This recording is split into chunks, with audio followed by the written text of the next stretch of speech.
GKFX Prime presents the Market Analysis Webinar. Hello everyone, welcome to another edition of the weekly webinar. Well, it was a fiery end to last week. We had a disappointing non-farm payrolls, and that caused a big jump around in the US dollar. It had been gaining on the day and actually ended up being closing flat on Friday, but basically reversing the daily gains. Obviously, it's a big dollar uptrend at the moment, and so the question we're posing in this webinar is could that uptrend possibly be ending? It was also a pretty poor weekend for Bitcoin. The price crashed down through 50,000, around 48,000 at the time of recording. So we'll discuss all that and more. Anything else that you'd like us to discuss in these videos, just let us know, drop us a comment. Otherwise, please just tap on that like button, give us a thumbs up. We really appreciate that. Okay, so let's have a look at the euro-dollar currency pair. I'm starting from the weekly chart here because you can see, and this is something I mentioned last week, but now you see it a bit more clearly in terms of the price action, that this was previous resistance and support. It's acted as support with that hammer pattern, and this was also a area of support that we'd highlighted. The price crashed right through it in terms of the previous resistance becoming support, but actually on the upside, having bounced off this lower support, now you can see the price is basically trapped within these two support and resistance zones. Dropping down to the 4-hour chart, you can see, the daily chart, you can see it's a pretty hefty downtrend in euro dollar. You know, the trend is most certainly still down, but we've run into these big support areas. The question is, maybe are we due a period of a bit more relief, a bit of a bounce in the euro? Possibly, based off this price action. These are these two big long-term support and resistance zones. Now you can see them on the 4-hour chart, and you can see that the price is trapped. It's moved above the 50-period moving average on the 4-hour chart, so it's reversed that short-term momentum, but it's still underneath the 20-day moving average. The way I'm viewing this is, because of this long-term support, I'm inclined to become a buyer if we actually see the price break above this downsloping trend line and break above the 20 DMA. If we get a pop up here into the resistance, I'll be inclined to think that this uptrend on the short term can actually sustain. And if it does, I would imagine 115, and also this, if I turn off the scroll, this former area of support could eventually become resistance again. That's just above 115. We've had that on the chart for a while. But if we are going to finally get that bounce, you know, that's, where does that go? That's about 115.20 probably. Yeah. So 115 to 115.20 possible upside targets. If we get the break of the downsloping trend line and the 20 DMA, could get a pop up to there. Obviously the trend is still down, so if we actually just give way through the support down here, you can either do a more conservative support just through that low, or you can draw a bit of a kind of triangle pattern, if you like, that we're currently in. A breakdown to that side, maybe we actually take out 112 and the downtrend continues. That's a distinct possibility. It's probably more likely because it continues with the trend, but I'm just interested in this long-term support and resistance area. I think that if we do get a break to the top side, it could sustain because of this long-term support. And you'll actually see this is a bit of a kind of ongoing theme throughout the assets that we're looking at that involve the dollar. As I said at the start, the question is the dollar uptrend, is it weakening? So here's sterling, and this is that long-term area of support that I've mentioned for a while. You know, we've drawn it it's more of a zone than anything. I had it drawn up here at some stage, and obviously it acted as support there, but we got the price dropped down. So it's still in play, in my view, even though we have kind of closed below it. It's certainly testing the bottom regions of it, but if we close below, then snap back above, to me that would be a promising situation. So the idea is, obviously we've been downtrending in sterling, you know, for several weeks. It's been a dollar uptrend, but at some point with this long-term dollar downtrend that got started from the lows of 2020, will that resume at some point? And so potentially, again, we've got a downsloping trend line through some of the recent peaks. We had quite a strong reaction off 132. We've come down and we've not quite tested 132 at the start of the new week. We'll get seeing some gains, again, holding above 132. 132 gives way, then I think the downtrend continues. You could get a breakdown kind of trade going there. But again, it could be interesting if we get a push over 133. That would be over the 50 period moving average on the 4-hour chart. That'd be above this downsloping trend line. And to me, that could signal a pop up to 134 would be, around the 20-day moving average. And then maybe we even get up to 135. And it just basically becomes more like a consolidation between 132 and 135 potentially, if we're just stalling around this long-term support, which is just under 133.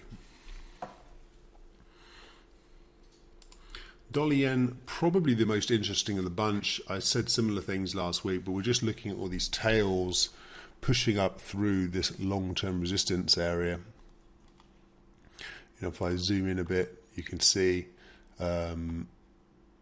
stalling under this long-term resistance with two long tails most recently.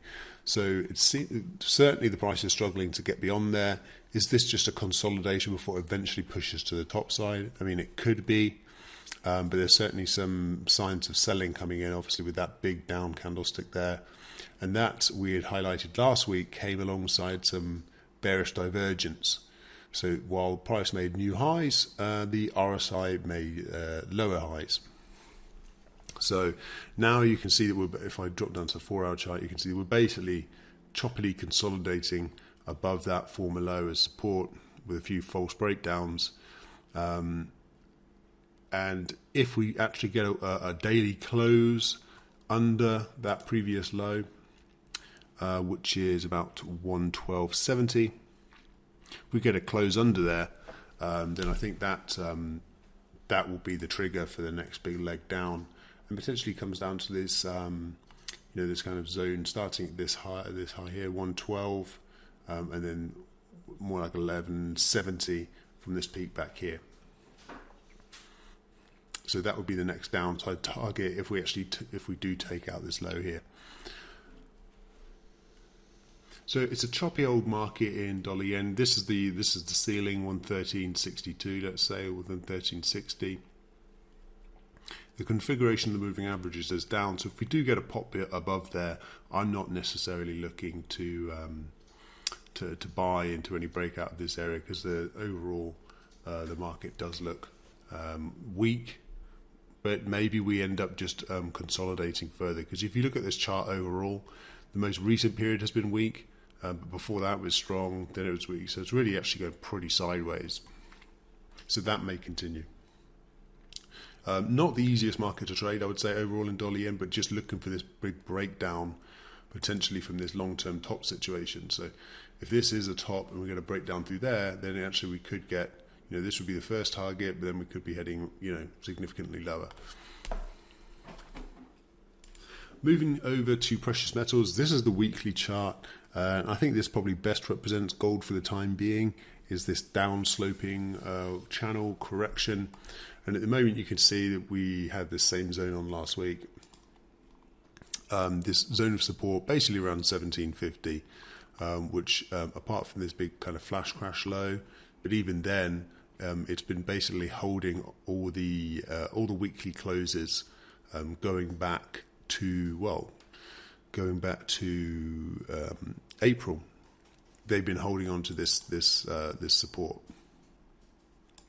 So pretty clear trade. If we actually do break down through that, then I would say we're coming down to test the flash crash low, and then possibly the bottom of this down sloping channel, which would be a bit further down. Maybe 1580, something like that, or around the 1600 level. So a breakdown trade could be interesting, but for the moment, we're down at this major support, and this was the level we'd drawn in last week based off this demand area. Actually, that worked pretty well. We did get a pop off there, and we're testing the 50 period moving average. So a move back over the 50-period moving average, and actually the short-term trend will have turned more positive. And so again, you could even draw a downtrend line in, and say if we get a breakthrough there, that would be a reason to turn more positive in the short term, based off this long-term support that we've been looking at, that we've mentioned several times. Moving over to silver, again, not an entirely dissimilar situation. There's the downtrend that kind of characterizes where we currently are. This is the long-term area of support on the weekly chart, basically around 2150, maybe up to 22 is the kind of major support, and we've actually come down to test it. So if you think this range holds, now is an interesting opportunity, because we're obviously down at the bottom of that range. The only worrisome thing is that we did get this false breakout where we'd had these two peaks, we pushed above it, and then just rolled straight back over from the middle of the range. So, okay, when the range is moving back and forth, it's okay. But on this last occasion, we couldn't even make it to the top of the range, and now we're on our third test at the bottom of the range, having not made it through the middle of the range. So all that is pointing to me to a breakdown from the range, and actually 22 gives way. And why might that be the case? Well, that would just be eventually a rally in the dollar, and probably a belief that the Fed are going to have to hike interest rates quicker, and obviously higher interest rates not good for precious metals, which don't earn any yield. Okay, moving over to oil. It's been a really soft few weeks for oil, obviously coming heavily down off that high around 85. We're literally down at around 60 now, so massive pullback in oil, but still sort of roughly speaking holding on to this long-term support from these old highs, and also just a bit of a rising trend line through there, and the 50-week moving average, all a kind of cluster of support. So it could actually bounce from this area. We highlighted that bearish divergence through these highs, and having made higher highs here, but it has made a major pullback since that divergence took place. So that could be the end of it, and we're at a major period of support, so place of support rather. So I'd be looking for maybe just a pop through this trend line connecting these highs, or if you just want to be more conservative, you just kind of draw the resistance in more horizontally, something like that, around 69-ish. Let's say 69.20, maybe a break above there, and then you've got the 20-day moving average. That could symbolize that actually this cluster of support they're pointing to, maybe that's suggesting that it's about to hold. And an upside target could be where the price really broke down heavily, was these lows through here. So it could 75 basically, which makes sense, right, as a big round number. Consolidated for 75, tried to bounce and then smashed straight through it. So if we do get a break higher, 75 potentially. It's not saying the downtrend is reversed, but maybe just a bit of relief, having had several weeks of selling and coming down into this area of potential support. S&P 500, pretty interesting. I mean, I've tried to basically put in a few ideas as to how this trend has been working. So going back to when the price really started, so this was the low of 2020, and then I've got the three moving averages on there. It was basically at this point that we start having made the high in August, and we got that kind of sort of tech wreck sort of sell off from the highs in August. But then since then, this is the 50-day moving average is the blue, and the purple is the 100-day moving average. And we've basically just been coming, apart from this first one, we've basically been coming back into that sweet spot between the 50-day and the 100-day. Has been working pretty neatly the whole time through this rally, and that's where we are right now. And so should this current uptrend continue, we can see we bounced off the 100-day. We're chopping around there at the moment. On this previous occasion, we spent a few days underneath the 200-day, underneath the 100-day, but this is the 200-day moving average, and we never really look too close to testing it. Maybe finally we do test the 200-day this time, but let's just say that the history has been that we've just been holding the 100-day, that 50 to 100-day area. And then I think this is probably just the area of support that seems to be holding up the price. Now, last but not least, Bitcoin. This is the weekly chart. We had highlighted this, I don't remember if it was last week or the week before. We talked about Jeffrey Gundlach and how he was talking about a double top a little while back. And certainly this double top seems to be playing out. And if it is a double top, then that would imply, you know, coming right back down to 28,000 lows. And if it was actually a double top, then you'd come all the way back to sort of 5,000 or something like that. So it's not looking too good for Bitcoin at the moment. But yeah, keep in mind we are above the 50-week moving average, and that's actually worked pretty well. It held all these most recent lows, and we're testing that at the moment. So maybe potentially coming into an area of support based on that 50-week moving average. But interestingly, you can see this trend line connecting these recent lows. Price came down, bounced off it, and then just gapped below it. So certainly the momentum's to the downside. If we close the gap and move to the top side, okay, that would be a very bullish sign.